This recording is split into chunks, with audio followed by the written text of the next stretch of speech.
হতেই পারে 19-20 হয়। হ্যাঁ, এই জন্য আর ওটা তালাই নিয়ে আসতে তৈরি করে একেবারে এতে কোনো দোষ আসবে না।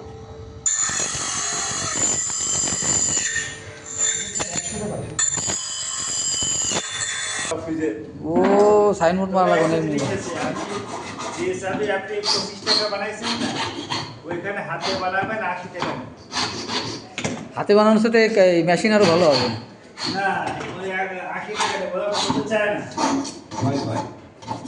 ওরা বলতে চায় না, তাদের ব্যবসা। আমি এই চাবিটা আমি হাতে টেকনিক্যাল ভাবে বানানো পারবো, টেকনিক্যাল ভাবে আপনার তালার কাছে পৌঁছে যাবো, চাবি হলি স্ক্রিউ করে না। এই নেন, হ্যাঁ